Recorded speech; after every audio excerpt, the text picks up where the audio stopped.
اهلا بيكم في مطبخ الفيروز. انا ايمان، وهنعمل النهارده مع بعض الفراخ المشويه بتتبيله روعه، طعمها حلو جدا وطريقتنا سهله وبسيطه ومن غير اي بقى فحم، ان انت تولعي بقى فحم هتديها برضو طعم الفحم بس من غير بقى شوايه.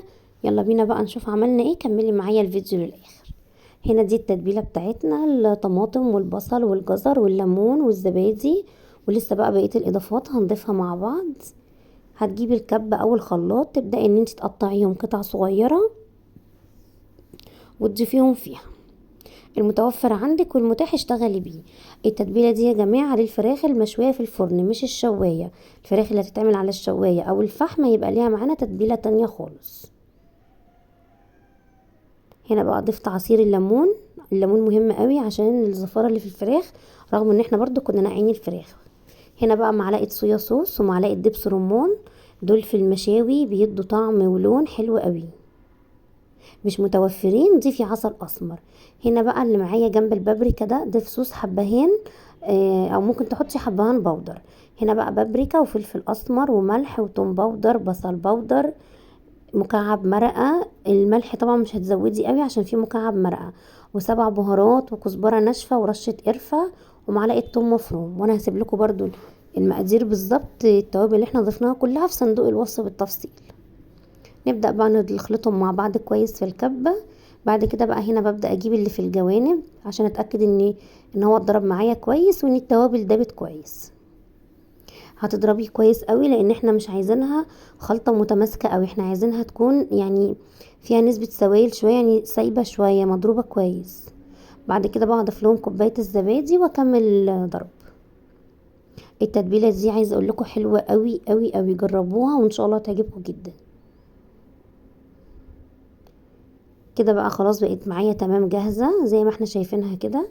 هنا الفراخ دي مغسولة كويس كانت معمولة في محلول النقع، هنبقى نعمله مع بعض ان شاء الله. ومفتوحة فتحات عشان تبدأ ان هي التتبيلة تبقى في كل يعني شاربة منها كويس.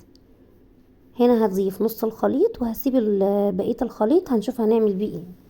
هنا بقى اتاكدي كويس ان انتي مدخله التتبيله في يعني في الفتحات دي في اللحم نفسه. احنا عايزين لحم الفراخ يبقى شارب من التتبيله دي عشان يبقى طعمه حلو جدا.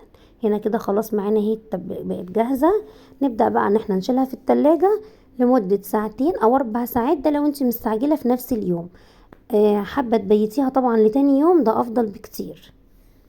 هنا بقى جهزنا صينية فرن، اي صينية فرن عندك.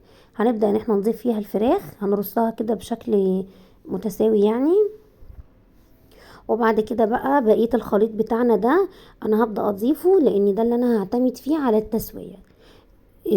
الخلطة دي بتبقى حلوة قوي، ممكن كمان تستخدموها بعد ما تستوي تتاكل عادي.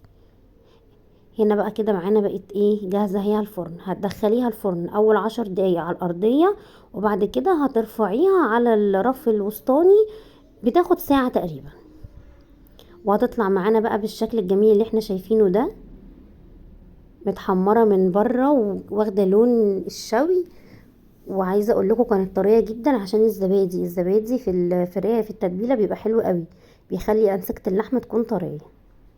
شايفين طالعة معانا ازاي ومن غير شواية وما خدتش منك وقت خالص. دي هتتبليها وتحطيها في الفرن وتسيبيها. تحفة يا جماعة، وطعمها كمان كان حلو قوي.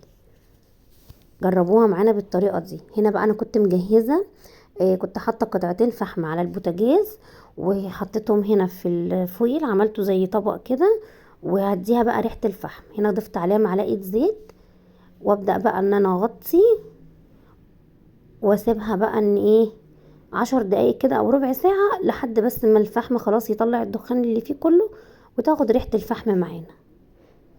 اللمعة دي بقى من الصويا صوص والدبس الرمان هو اللي بيدي اللون الجميل ده. ما تنسوش بقى تجربوها وان شاء الله تعجبكم. ما تنسوش تشتركوا في القناة وتفعلوا زر الجرس، والسلام عليكم.